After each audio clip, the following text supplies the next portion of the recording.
I tried to come home for my mom's birthday. My dad told me not to call him Dad anymore. My name is Emily. I'm 33 years old, and I live in a small town about an hour outside of Seattle. Every morning, I make myself a shot of espresso, turn on the weather forecast, and walk to the office. It's just a block or so away from my house. I'm the co-founder of a biotech startup, working in the medical field. It's hard to explain, especially to people who think office work means sitting at a desk typing numbers into a spreadsheet all day. My family has never understood what I do. Maybe they never really wanted to. To them, I've always been the weird little sister. The one who dresses plainly, rarely wears makeup, constantly glued to a laptop or lost in strange meetings. Anna, my older sister, is the family's pride. She's 4 years older than me. Always graceful, soft-spoken, and praised for being gentle and ladylike. In every family photo, I'm the blurred shadow behind her glowing spotlight. Thanksgiving, Christmas, every holiday, people flock to Anna. Anna, that dress is gorgeous. Oh wow, your new boyfriend's a doctor? Good for you, honey. And me? If they remember I exist. It's just a passing comment. Emily? Yeah, I think she does something, biotech. Maybe? It's like a footnote at the bottom of the page. One nobody ever reads. I used to think, if I worked hard enough, stayed quiet and helpful behind the scenes, maybe, just maybe, one day, my parents would see me the way they see Anna. I believed that. For years, I believed that, but they never did. All the attention, the expectations, the praise, always for Anna. And me? I'm hard to talk to. I'm dry. I'm cold, distant. They never saw the nights I stayed at the office till midnight, managing a crisis for a multi-million-dollar project. They never asked how it felt to build a company from scratch with 3 college friends. And when someone asks me about my family, I just smile and say, "Oh, I haven't been in touch for a while." It's nothing, not because I'm hiding anything, but because there's just nothing left to say. It's been over 2 years. No messages, no calls, no birthday wishes, just silence, like a phone line cut a long time ago and no one bothered to reconnect it. I used to believe family was something you could always come back to. Until one day, on my mother's birthday, that belief shattered completely. It was late March. I had just wrapped up a successful round of funding with a VC firm in New York. I decided to take 3 days off, fly home early to help my parents prep for the birthday party, like I used to every year. Nothing fancy. I just wanted to be there. To help. To be part of it. I called home, trying to sound cheerful, like nothing had changed. My dad answered, "I'm flying back a bit early." I said, "Let me know if you or mom need me to pick up anything. Or help set up." There was a pause. Then he cleared his throat. "Emily, if possible, maybe don't come back this year." I froze. At first, I thought he was worried I might be too busy or tired from work. So I stayed calm. "It's okay, Dad. I already cleared my schedule. I really want to come home." This time, his voice changed. Colder, firmer. "Anna's bringing her new boyfriend. He's a CFO, educated, successful, well-spoken. And your work, it's kind of hard to explain. If you come, people will start comparing again. I think it's best if you stay away." I don't remember how long I held my breath after that.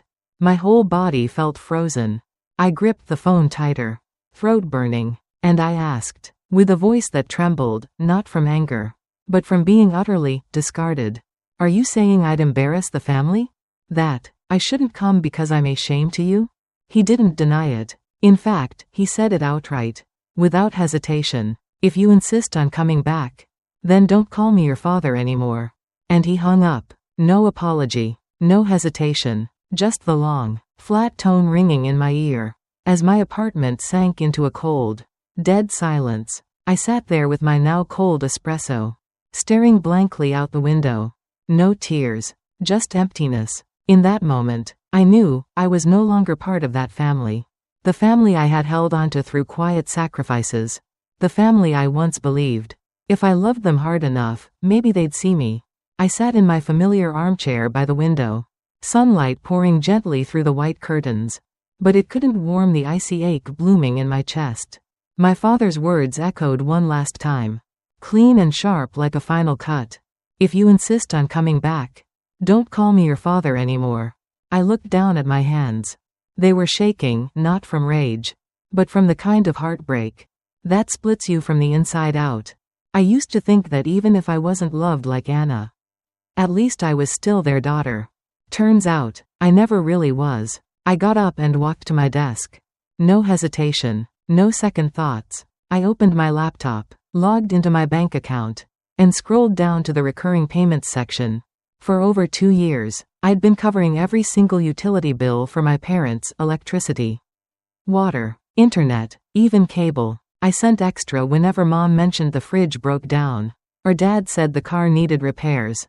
Almost $6 a month, not counting the little, nameless extras. And all because of that familiar line. Anna just switched jobs. Things are a bit unstable right now. If you can help, that'd be great. I never questioned it, never said no, because I thought it was my duty. The kind of thing a daughter should do. Like I had unknowingly signed some invisible contract the day I started earning money. I kept scrolling. The screen flashed a total $15.720. I stared at the number. Not because I regretted it, but because even after all that, I still wasn't enough. Not presentable enough. Not normal enough. Not enough to be invited to my own mother's birthday. I clicked on each item. Electricity, water, internet, cable, cancel auto payment. No alerts. No notifications. Just one line of quiet confirmation. Auto payment canceled successfully. Silence. The same silence they'd always given me, quiet. Dismissive, as if I was just expected to do these things.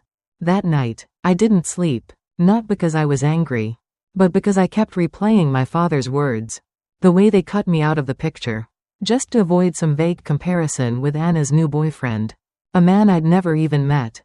I've spent my entire life being compared. But this was the first time. I was erased, as if my existence was inconvenient. Mom's birthday came. I didn't call, didn't send a card. Didn't post a thing on social media. Not out of spite, but because I simply couldn't keep pretending to be the good daughter. Not after my own father erased me from the family with one cold sentence. I sat alone on my balcony, holding a hot mug of peppermint tea, watching the clouds drift across the gray Seattle sky, and wondered if they even thought of me today.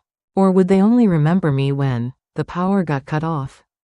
9 a.m. My phone buzzed. Mom's name lit up the screen. I stared at it for a few seconds, then flipped the phone over. Face down. 1 minute later, a text. Emily, the power's out. Can you check? It's a special day today. I didn't reply. 15 minutes later, another message, this time from Dad. No water, no internet. Call the providers right away. Your mom's in a panic. No asking how I was. No, are you okay? Just orders, like always, like I was the family's unpaid technician/housekeeper. Except when it came to introducing me to others. Then I became hard to explain. And then, Anna. Her text came next, frantic and long. The internet's down. We've got guests coming. Mom's nearly in tears. What's going on? I read it. Felt nothing. No satisfaction. No revenge. Just a hollow, still kind of quiet. I typed something. Deleted it. Typed again. 3 weeks ago, Dad told me if I insisted on coming home, I shouldn't call him Dad anymore. Today, I'm simply doing what he asked. If this is inconvenient, then maybe it's time to find someone the family isn't ashamed to introduce. I deleted it again, not because I regretted it, but because they wouldn't understand. No matter what I said, they only hear what's easy for them to hear, and forget everything that doesn't serve their feelings. I set my phone down, leaned back in the chair, and for the first time, I felt the silence in my small apartment no longer cutting through me like before. It was the silence of someone who no longer endured, someone who no longer waited to be seen, someone who was no longer willing to pay the price just to be accepted. The next day, I went to the office as usual. The sky was still gray. No rain, no sun. The whole Seattle sky seemed to be covered in a thin layer of fog. Cold and exhausted, I opened my laptop, scanning through the emails of the week, when my eyes stopped on a familiar subject line. Transfer confirmation, Liam Preston, New Jersey right pointing arrow Seattle HQ. I clicked on the attached file. Portrait photo and resume. And right then, I froze. This face. The "I know I'm handsome" smile. The gaze of confidence that bordered on arrogance. This was Anna's new boyfriend. For the first time, I laughed out loud, not because I was happy, but because sometimes fate doesn't take revenge with thunder and lightning. It just arranges people, at the right time, in the right place, then lets the truth do the rest. I didn't need to do anything. No need to call. No need to write a single word. Liam would do it for me. And so, at exactly 9 a.m. the next day, Liam walked into my office. The door opened. He walked in, holding a folder, wearing a neatly pressed shirt, his hair combed back in a stylish manner. But as soon as his eyes met mine, Liam froze. His face changed drastically, from polite right-pointing arrow confused right-pointing arrow pale. A moment of silence, taut as a stretched wire. Then he opened his mouth slowly. "Emily?" I nodded, offering a faint smile, neither cold nor warm, just enough for the unsaid to echo louder than any words. "Welcome to Nova Biotech. I'll be the one directly evaluating the financial plan for this quarter. I look forward to working with you." Liam. A nod, a glance, and the perfect world Anna had painted for so many years began to crack. Liam didn't say anything more. He lowered his head, took the folder from my hand, and quietly turned to leave. The door closed. I sat there, in the silent room, no joy, no anger, no resentment, just something light fell from my chest. Like the weight of years spent wearing a mask had dropped away without me needing to take it off. Right after that, came the family video call and the moment Liam spoke in front of everyone. "She's my direct superior. She's one of the co-founders of Nova Biotech." That afternoon, when I got home, the sky suddenly drizzled, the Seattle kind of rain, silently falling like it didn't want anyone to know it was there. I made myself a cup of ginger tea, sat by the window, reading the new budget proposal that Liam had just submitted, neat, clean, and organized. Just like the person Anna had always described to the family. Professional, dignified, admirable. I was flipping to the 4th page when my phone rang. A video call, from Aunt Martha. The only one in the family who still occasionally texted to ask if I was still alive. I hesitated, then pressed, accept. The screen lit up. The familiar kitchen corner appeared. Dim light, the clatter of pots and pans. Aunt Martha looked at me. Her face worried. "Emily, your mom is freaking out. The whole family is in chaos. No one knows what's going on. I'm not picking sides, but you've never missed your mom's birthday." I stayed silent. A beat passed. Then I said, in a calm voice, "Dad said if I insist on coming back, then don't call him Dad anymore." The screen went still. Aunt Martha's eyes widened. In the background, I could hear my mom's voice. "She's probably just throwing a tantrum. Who could be so thoughtless, to turn off all the lights and water like this?" And then, a familiar voice rang out, not through the phone. "Are you guys talking about Emily?" Liam stepped into the frame. White shirt, his face confused. He stared at the screen and froze when he saw me. Almost 10 people in the kitchen turned to look at him. And me? I just sat still, holding my cup of tea, waiting for him to speak. And then, in a moment I knew I would never forget, Liam looked straight at the screen, swallowed hard, and said, "Emily, she's my boss. She's the one who approved my transfer to Seattle. She's one of the co-founders of Nova Biotech." Silence. Silence so eerie it felt unnatural. I saw my mom drop the spoon from her hand. My dad froze, his face pale. Anna's mouth hung open, her eyes wide as if she had never known I was related to her. And I just took a sip of tea, looked at the screen, and quietly said, "I hope you have a smooth family introduction, Liam." I hit end call. Not a word more. I set the phone down. No shaking hands, no laughter, no tears, only the sound of the rain softly tapping on the porch. And in my heart, there was a strange sense of relief. Not because of victory, not because of satisfaction, but because, for the first time, I didn't need to explain to be believed. That evening, I didn't go online. I didn't check messages, didn't look at comments. I played an instrumental piano piece. Then sat down to write the weekly report. Just like usual. But then, around 10 p.m., my phone lit up. A new message appeared. From Anna. You knew everything from the beginning, didn't you? You waited until my birthday to do this. To embarrass me. To make the whole family look bad. Liam is confused. Mom has been crying since this afternoon. Are you proud of ruining everything? I read each line. Calmly. Not surprised. I set the phone down and made more tea. Sat still. Let the emotions pass like the steam rising from my cup. 10 minutes later, I typed a short reply. Not long. Not a defense. I stayed home all day. I didn't text. Didn't call. Didn't tell anyone who I was. I didn't do anything. And if just one truth can ruin a whole celebration, then maybe it was never built on anything solid. I pressed send, not expecting a reply. About half an hour later, my phone vibrated again. This time, it was from Mom. One line only. I never imagined you would choose such a cruel way to get back at the family. I sighed, not because I was tired, but because those words summed up everything they never understood. They thought my silence was a plot. They thought my withdrawal was a preparation for a counterattack. They thought me speaking the truth was revenge. No one ever remembered that they were the ones who cut off the first call. That I had tried, I had forgiven, I had carried, invisibly, for years. I didn't reply to Mom. Not because I was angry, but because I had nothing left to explain. The next morning, the sky was still gray. I arrived at the office earlier than usual. Made myself a strong cup of coffee. Then opened my laptop. The unread emails folder showed a new line.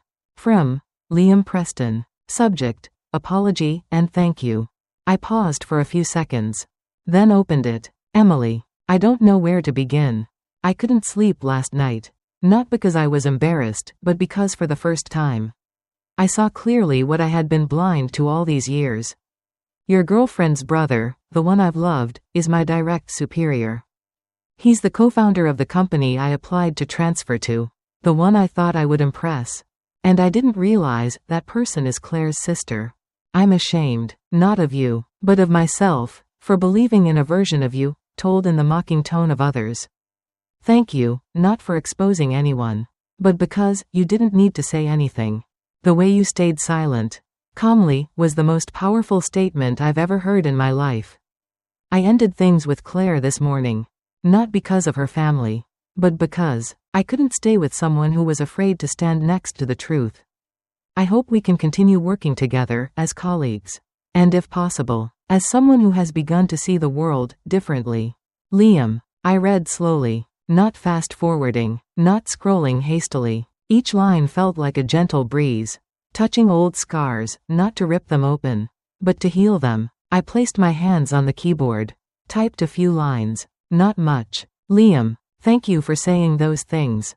I've never hoped for anyone to see me, but if someone truly does, then just one person is enough. I don't mix family with work. And I believe, from now on, we can keep that as a rule of decency between two grown people. I wish you peace with your decision. Emily. I hit send, not expecting a reply, and I didn't need one. Because, for the first time, I didn't need compliments. I didn't need an apology. I didn't need a fake reunion. I just needed the truth. And I had it, not with a shout, but with a silent gaze that made the whole room fall still. That afternoon, the rain started, not torrential, not hurried, just persistent, like the weather was helping me slow down, to see things more clearly. My phone buzzed. Claire. Liam is being distant with me. I know you have an influence on him. If you just say one word, he'll come back. I looked at the screen. I had once dreamed of receiving a message like this.